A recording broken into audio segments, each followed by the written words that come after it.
Hello বন্ধুরা, তোমরা সবাই কেমন আছো? আশা করি খুব ভালো আছো। দেখো, আমার কর্তামশাই বাজারে গেছিলো, বাজার থেকে পটল নিয়ে এসছে আর নিয়ে এসছে ডিম। দেখো, 3টে ডিম নিয়ে এসছে। তা আমার কর্তামশাই বললো ডিম পটল করো। তা আমি ডিম পটল কিভাবে করব, তা শেষ পর্যন্ত ভিডিওটা তোমরা দেখতে থাকো। এখানে দেখো, আমি পটল এরভাবে 2 টুকরো করে কেটে রেখেছি, আর এখানে একটা আলু কেটেছি, আর এখানে দেখো 2টো কাঁকরোল ছিল, আমি কাঁকরোলটা এইভাবে কেটে নিয়েছি। প্রথমে আমি কি করব, আমি ডিমটা অমলেট করে নেব। দেখো বন্ধুরা, আমি ডিমের অমলেট করে রেখে দিয়েছি।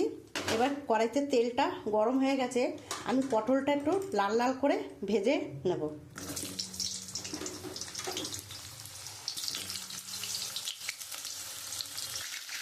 দেখো বন্ধুরা, আমি আলু, পটল, কাঁকরোল আমি একটু লাল লাল করে ভেজে নিয়েছি। এবার আমি মশলাগুলো দিয়ে দেবো এর মধ্যে। এখানে আমি আদা, রসুন, পেঁয়াজ পেস্ট করে রেখেছি, ওটা দিয়ে দিচ্ছি। আমি এখানে পরিমাণ মতন নুন দিয়ে দেবো, আর একটু লঙ্কার গুঁড়ো দিয়ে দেবো, আমি হলুদের গুঁড়ো দিয়ে দেবো, আমি জিরের গুঁড়ো দিয়ে দেবো।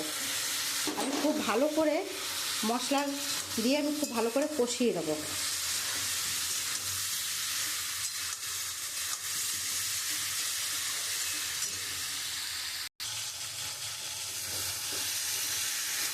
দেখো বন্ধুরা, আমি খুব সুন্দর করে কষিয়ে নিয়েছি পুরো মশলাটা দিয়ে, আমি অনেকক্ষণ ধরে কষিয়েছি। এবার আমি জল দিয়ে দেবো।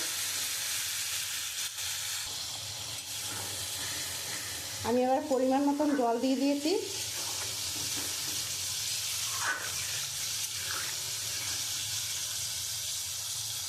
এবার আমি একটু ঢাকা দিয়ে দেবো।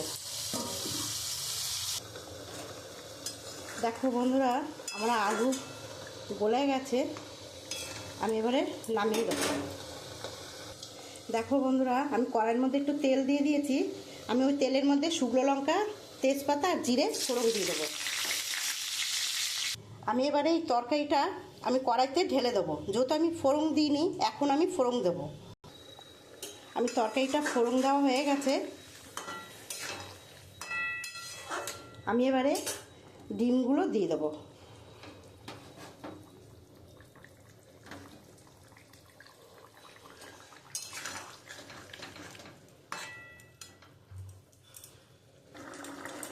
আমার এটা হয়ে গেছে তরকারিটা, আমি একটুখানি গরম মশলা দিয়ে দেবো নামানোর আগে।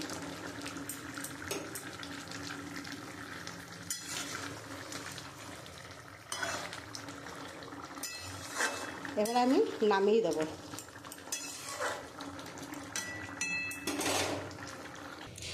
দেখো বন্ধুরা, আমার পটল দিয়ে ডিমের ঝোল হয়ে গেছে।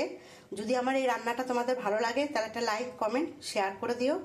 আর তোমরাও এরকমভাবে করে খেও, আশা করি খুব ভালো লাগবে। আমার যদি ইউটিউব থেকে চ্যানেলটা দেখো, তাহলে সাবস্ক্রাইব করে দিও, আর ফেসবুকে যদি তোমরা দেখো, তাহলে পেজটাকে ফলো করে দিও।